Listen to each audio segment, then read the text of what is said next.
Hello, interpreters. This is Mason the interpreter. With this video, I'm trying something new. I call it TLDW, too long, didn't watch. I'm going to give you a super quick summary of this video and the conclusion right now for anyone who wants to just get to the point. But if you want to stick around and listen to me talking, then feel free to stay in for a more detailed explanation. So this video is all about this, the truth of these approved slash recommended courses. Is there such thing as an NBCMI or CCHI approved course? The answer is no, there isn't. These organizations will not recommend, endorse, nor approve courses, probably because they don't want to be held liable for any misinformation provided by courses. So don't be fooled if someone advertises saying their course is approved by NBCMI or CCHI. There's no such thing. I hope that was short and sweet. If you want to hear more details, well, let's get started. I decided to talk about this topic because this is one question that I have been getting again and again from so many people who are interested in my course. And they ask, "Hey Mason, is your course approved by NBCMI or CCHI? Or is your course an IMIA accredited course?"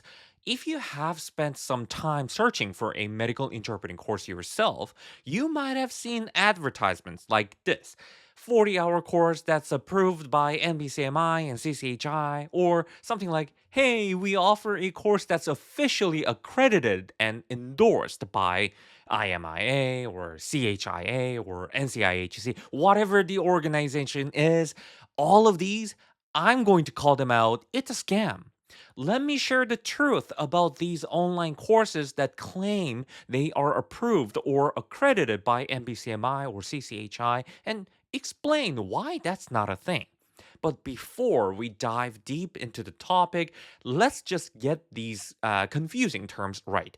When we are talking about interpreting courses, I hear people use words like approved, accredited, recommended, accepted, or endorsed. But the truth is, there is only one accurate word here, and that is this term accepted. Specifically, if you are asking me, "Hey Mason, is your course accepted by NBCMI or CCHI?" And what you mean by that question is, "Hey, can I use the certificate of completion from your course to meet the minimum 40-hour medical interpreting education requirement to apply to become a CMI or CHI?" Then the answer is yes, that is correct. You will be able to use the certificate you receive from my course to apply for the NBCMI or CCHI written exam. And I believe this is the question that many people are looking for the answer to. But many people, without knowing the difference, mistakenly choose words like approved, accredited, or endorsed. And I think it is important that we understand the meaning of these terms. This question is essentially asking if the course material has been verified by NBCMI or CCHI or any other organization, and if they received approval to be considered a course that can provide a valid certificate, then the answer is no. Because both NBCMI and CCHI strictly specify that they do not recommend any courses. So, all of these courses you see out there that say they are approved or accredited, that's probably false advertising. For example, if you go to the NBCMI's website and click on the page that says "Getting Prepared," you will be able to see this disclaimer at the bottom of the page. As you can see clearly in this disclaimer found on the page, NBCMI is telling you that there isn't a single course that they recommend or approve. Just like that, you will see a similar message on other websites like IMIA, CCHI, CHIA, etc. But why wouldn't organizations like NBCMI and CCHI have courses that they recommend? I feel like that would make it easier for people to know what course they can trust. I believe that's because they don't want to be held responsible in case they recommend a course and it turns out the course is providing incorrect information. Not only that, I'm sure you can see that there are many courses out there, and some courses are objectively not as good as others. So, by by labeling all of these as recommended or approved, it would surely cause some students to be unhappy, and organizations like NBCMI and CCHI don't want to deal with them. But some people might ask me this: wait, Mason, I found a list of courses on websites like IMIA, CCHI, or CHI. What is that? And that, interpreters, is what they call a course registry. On the NBCMI's page I showed you earlier, you will see these links to IMI trainings and CHIA trainings. Indeed, once you click on it, you will find a list of courses on their website. You can find similar thing on the CCHI website, and this one is CHIA.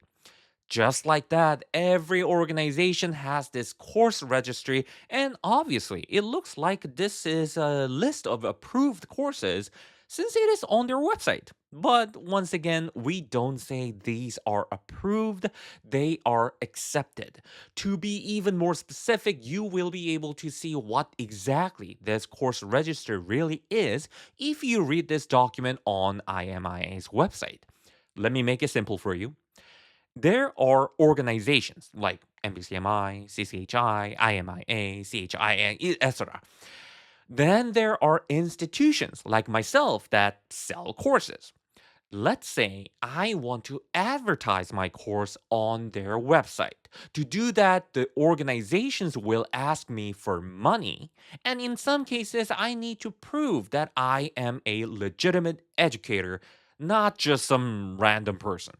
When I listed my course on the IMI registry before, I had to show my credentials like my resume, my CMI certificate, and prove that I have experience in teaching or training others.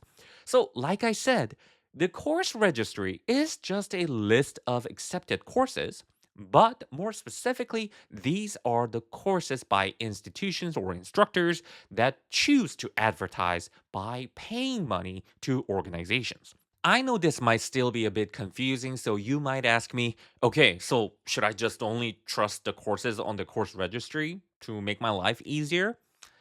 Yes, that's not a bad idea, but I want you to know that just because a course is not on the registry doesn't mean it will not be accepted. For sure, there might be a higher chance of it not being accepted, but it certainly can be. For instance, my course is currently registered on IMIA's course registry, but not on others like CCHI or CHIA. There really isn't a big reason behind this. I just registered it with IMIA at first when I launched my course, but then I realized I don't really need to register it with every single organization just to advertise, so I decided not to. I might in the future, but in my mind, but that would be simply because I want to advertise my course more, not necessarily to gain more credibility. Once again, all of the information I'm using in this video is available on each organization's website through their disclaimers, as I showed you earlier, but to make it crystal clear, I actually emailed both NBCMI and CCHI to ask these questions. Are there any courses you recommend? Do I have to take a course that's on your course registry? Or can I also take a course that's not on the registry? If there is a course that's not on the registry, how do I know whether it is going to be accepted or not by NBCMI or CCHI? And pretty much the answers I got from them were about the same. First, they both said that they do not recommend or endorse any courses. Second, you don't have to choose a course from the registry. Third, for them to accept the certificate you receive from a course, the course has to meet certain requirements. These requirements are basically that it has to be a minimum of 40 hours, it has to have certain topics included in the curriculum, and the course must provide a certificate of completion. Lastly, they both made it clear that you can always reach out and ask if you have any questions or concerns. I'm going to leave their email addresses in the description box below because it was actually a bit difficult to find the email addresses, so I hope it helps. Well, that's it for today's video. I hope this provided some value to you, and if it did, please like this video and subscribe to my channel so I can keep making more videos like this. Thank you for watching Interpreter Disconnecting. Bye bye.